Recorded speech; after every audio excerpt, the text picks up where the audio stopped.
தமிழ்நாட்டு அரசியலில் திமுகவுடைய பங்கு அப்படின்னு நிறைய இங்கே பட்டியலிட்டாங்க. முதலமைச்சரும் பட்டியலிட்டிருக்கிறார்.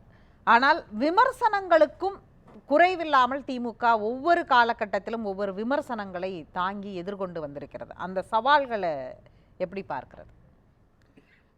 1949 ராபின்சன் பூங்காவில் ஆரம்பிக்கப்பட்ட இந்த இயக்கத்தில் அந்த பகுதியில் பிறந்து வளர்ந்தன்ற மகிழ்ச்சியோட இந்த விவாதத்தை ஆரம்பிக்கிறேன்.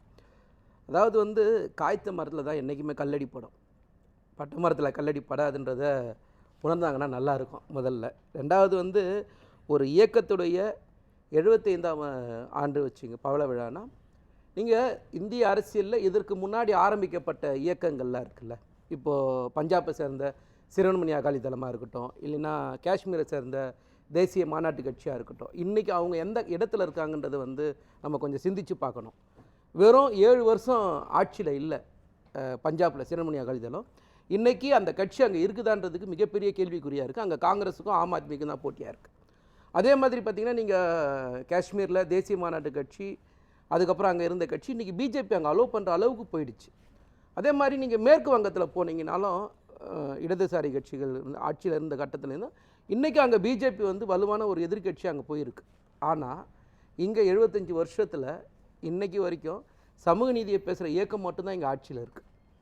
அது நாங்களாக இருந்தாலும் சரி, இல்லை இன்னொரு கட்சியாக இருந்தாலும் சரி, வேறு யாரும் இங்கே விடவில்லை. அதுக்கு காரணம் என்னென்னா, இந்த மண் பெரியார் மண், பக்குவப்பட்ட மண். இங்கே சமூக நீதிக்கும் சுயாட்சிக்கும் சம உரிமைக்கும் எல்லாத்துக்குமான இடங்களை இந்த மக்கள்கிட்ட விதைச்சது இருக்குல்ல, அது திராவிட இயக்கங்கள் தான் பண்ணியிருக்கு. ஸோ இந்த மாதிரியான காலகட்டங்களில் தலைவர் கலைஞராக இருக்கட்டும், இல்லை தளபதியாக இருக்கட்டும், ஒவ்வொருத்தருடைய சாதனைகள் இருக்குல்ல.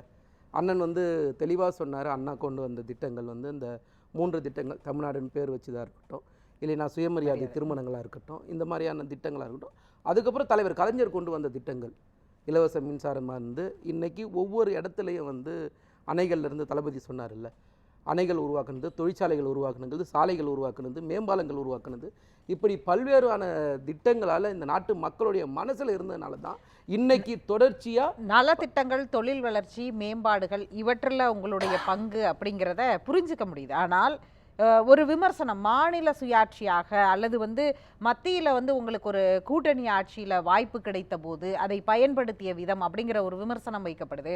மாநில சுயாட்சி அப்படின்னு வரும்பொழுதெல்லாம் அதிக அளவில் திமுக குரல் கொடுக்குது. ஆனால் மாநில சுயாட்சியை விட்டு கொடுத்த கட்சி என்ற விமர்சனம் தொடர்ந்து திமுக மீது வைக்கப்படுது. இல்லை, அதாவது விட்டு கொடுத்தாங்கன்னா ஒவ்வொருத்தரோட பார்வையை பொறுத்து தான் நம்ம அந்த விஷயத்தை பேச முடியும். நான் ஒரு பார்வையில் பார்ப்பேன், அண்ணன் கலையூரனை ஒரு பார்வையில் பார்ப்பார். நீங்கள் இந்த நாட்டில் பிஜேபியோட கூட்டணியில் இருந்த காலகட்டங்களில் பொது சிவில் சட்டம் வரல, ஆர்டிகல் 370 திரும்ப பெறல, ராமர் கோயில் வரல, ஒரு நாடு ஒரு தேர்தல் நீங்கள் பேசலை. இங்கே யாருக்குமே மாநில உரிமைகளுக்கு எந்த இடத்துல விட்டு கொடுத்துட்டோம்? நீங்கள் அதுதானே பார்க்கணும். அன்றைக்கி ஒரு கூட்டணி காம்ப்ரமைஸுக்காக நாங்கள் எந்த இடத்துலையும் காம்ப்ரமைஸ் பண்ணி போகல. அப்போ நாங்கள் என்ன சொன்னோம்? பொதுவான ஒரு காமன் மினிமல் ப்ரோக்ராம் வரணும், அது அடிப்படையில் தான் நீங்கள் ஆட்சி செய்யணும்னா சப்போர்ட் பண்ணுறது தானே இருந்தோம். இருக்கிற வரைக்கும் எதுவுமே வரல. இன்றைக்கி இல்லாத காலகட்டங்களில் இன்றைக்கி மோடி மாதிரியான நபர்கள் என்ன மாதிரியான ஆட்சி செய்கிறாங்கிறத நம்ம பார்க்குறோம்ல. இன்றைக்கி மாநில உரிமைகள் பற்றி பேசும்போது நமக்கு முன்னாடி கடந்த 4 ஆண்டுகள் நம்ம ஆட்சியில் பார்த்தோம். அன்றைக்கி சப்போர்ட் பண்ணி நீங்கள் எல்லா வகையிலையும் அதிமுக மோடிக்கு சப்போர்ட் பண்ணி நீங்கள் சிஏஏ சட்டமாக இருக்கட்டும், என்ஆர்சி சட்டமாக இருக்கட்டும், என்பிஆர் சட்டமாக இருக்கட்டும், இல்லைனா ஆர்டிகல் 370 திரும்ப பெற்றதாக இருக்கட்டும், இல்லைனா டெல்லி மாநில உரிமை சரிப்புனா எல்லா இடத்துலையும் சப்போர்ட் பண்ணி ஒட்டுமொத்தமாக அடமானம் வச்சாங்க. திமுக எந்த இடத்துலையும் அடமானம் வைக்கலையே. ஏதாவது ஒரு சட்டத்துக்கு மக்கள் விரோதமாக இருந்த சட்டத்துக்கு நான் திரும்ப சொல்கிறேன், சப்போர்ட் பண்ணிச்சின்னு ஆட்சியில் இருந்தாலும் சரி, கூட்டணியில் இல்லைனாலும் சரி, எந்த இடத்துலையும் நாங்கள் பண்ணி போகல. ஸோ அதை முதல்ல உணர்ந்து பேசணும். நம்ம பேசுகிறோன்றதுக்காக ஒரு இயக்கம் 75 வருஷம் இருக்குது, பல விழா இருக்குது. எங்கள் தாத்தா இந்த கட்சியில் இருந்தார், எங்கள் அப்பா இந்த கட்சியில் இருக்கார், நான் இந்த கட்சியில் இருக்கேன் இன்றைக்கி. அப்போ 3 தலைமுறை குடும்ப அரசியல், வாரிசு அரசியலுக்கு பேர் போன கட்சி அப்படிங்கிற விமர்சனத்திற்கு அதுதான் நான் சொல்ல வரேனே. இப்போ என்னோட தகுதிக்கு, என்னோட உழைப்புக்கு இந்த இயக்கம் மரியாதை கொடுத்துருக்கு. மக்களை சந்திச்சதுக்கு அப்புறம் தானே அமைச்சர் ஆகிறாங்க. நீங்கள் இந்த நாட்டில் நீங்கள் பார்த்துருப்பீங்க, பல பேர் மக்களை சந்திக்காமல் நேரடியாக அமைச்சரானவங்களா இருக்காங்க. அந்த மாதிரியான இயக்கம் திமுக இல்லையே. திமுக நேரடியாக மக்களை சந்திச்சதுக்கு அப்புறம் தானே அமைச்சர் ஆகிறாங்க. நீங்கள் அங்கேயே மக்கள் ஏற்றுக்கொண்டதுக்கப்புறம் இங்கே யாருமே கருத்து சொல்கிறதுக்கு என்னை பொறுத்த வரைக்கும் நம்ம மக்களுக்கு மீறின அதிகாரிங்க. மக்கள் தான் இங்கே இறுதி எஜமானர்கள் அரசியலில். ஸோ நீங்கள் அந்த இடத்துலேருந்து பார்த்தீங்கன்னா மக்கள் ஏற்றுக்கொண்டதுக்கப்புறம் நாங்கள் வரோம். நீங்கள் வாரிசுன்னு சொன்னால் திமுகவில் பல லட்சம் பொறுப்புகள் இருக்குது. இன்றைக்கி உள்ளாட்சி அமைகளில் 1.5 லட்சம் பொறுப்புக்கு மேலே இருக்குது. எல்லாத்துலேயும் வாரிசு தான் இருக்காங்களா? சொல்லுங்கள் பார்ப்போம். கிடையாது. ஒரு 5%, 10% நீங்கள் பெருசாக பேசுனா அது பூதாகரமாக ஆக்கப்பட்டதுன்னா அதை பெருசாக பேசவே முடியாது. நீங்கள் ஒரு விஷயத்தை அதுக்குள்ளேயே அடங்கி போயிடும். ஸோ நீங்கள் உங்களுடைய சாதனைகளை இங்கே பேசணுமே தவிர, தளபதி சொன்னார் இல்லை, 25ஆம் ஆண்டில் நாங்கள் தான் ஆளுங்கட்சியாக இருந்தோம், 50ஆவது ஆண்டு நாங்கள் தான் ஆளுங்கட்சியாக இருக்கோம், 70ல் நாங்கள் தான் ஆளுங்கட்சியாக இருக்கோம், 100லேயும் நாங்கள் தான் ஆளுங்கட்சியாக இருப்போம். இல்ல, அதுக்கான இலக்கு, அந்த பயணம் இருக்குல்ல, அந்த பயணத்தை நோக்கி திமுக நகரும் பொழுது இப்ப அவர் இன்றைக்கு கூட இப்ப முதலமைச்சர் பேசும்போது என்ன சொல்கிறார், அடுத்த தேர்தலில் இதுவரைக்கும் எந்த கட்சியும் வெற்றி பெறாத ஒரு எண்ணிக்கையில் வெற்றி பெறணும் அப்படின்னு ஒரு வார்த்தையை பயன்படுத்துகிறார். ஏற்கனவே 200க்கு மேலே அப்படின்னு ஒரு தடவை ஏற்கனவே ஒரு சொல்லியிருக்கிறார். அப்போ அதை நோக்கி அந்த பயணம் அப்படிங்கிறது வந்து ஒரு ஆளும் கட்சியாக நீங்கள் நகரும் பொழுது அவ்வளவு எளிதல்ல, அது மிகப்பெரிய சவால். அதற்கு பெரிய வியூகங்கள் தேவையில்லையா?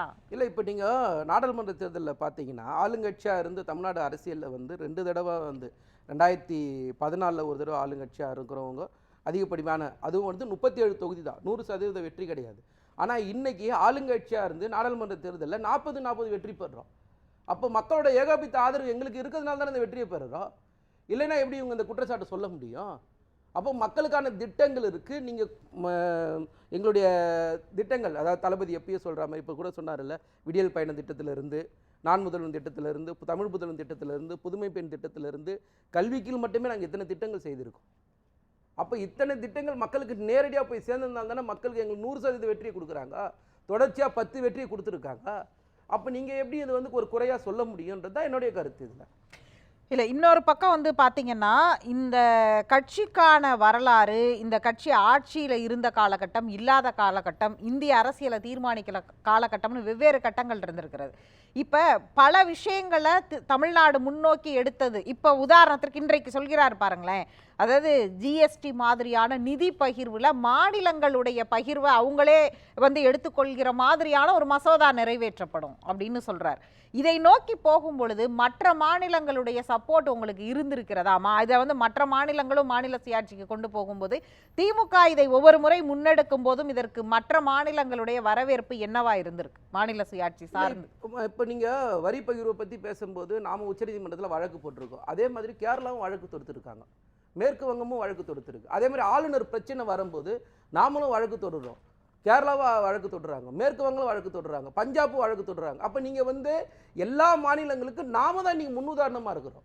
அது ஜிஎஸ்டி நிலுவைத் தொகையாக இருக்கட்டும், இல்லைன்னா ஆளுநருடைய அட்ராசிட்டிஸாக இருக்கட்டும், இல்லைன்னா வந்து இன்றைக்கி திட்டங்கள், இப்போ காலை சிற்றுண்டி திட்டம் இருக்குது. இந்த திட்டத்துக்கு இன்றைக்கி ஒட்டுமொத்த இந்தியாவை நம்மளை ஃபாலோ பண்ணுது. இது உலக அரங்கில் இன்றைக்கி ஃபாலோ செய்யப்படுது. நீங்கள் ஒரு விஷயத்தை நல்லா பார்க்கணும். ஒரு திட்டங்களை நாம தான் முன்னெடுத்துகிறோம். அதே மாதிரி சட்ட போராட்டன்றது நாம தான் முன்னெடுத்து போயிருக்கோம். இப்படி எல்லா வகையிலையும் தமிழ்நாடு எந்த இடத்துலையும் விட்டு கொடுத்ததில்ல. குறிப்பாக திமுக எந்த இடத்துலையும் விட்டு கொடுத்ததே கிடையாது. இது வந்து இடஒதுக்கீடுலேருந்து எல்லா இடத்துலையும் நான் சொல்கிறேன். அப்போ நீங்கள் ஒரு இடத்த வந்து தெளிவாக பார்க்கணும். இன்றைக்கி ஒட்டுமொத்த இந்தியாவுக்கே வந்து திராவிட மாடல் தான் வழிகாட்டுதுன்றதுல வந்து தளபதி திரும்பவும் சொல்கிறதுல எல்லா வகையும் நம்ம ஏற்றுக்கொள்ள வேண்டிய விஷயம் அது.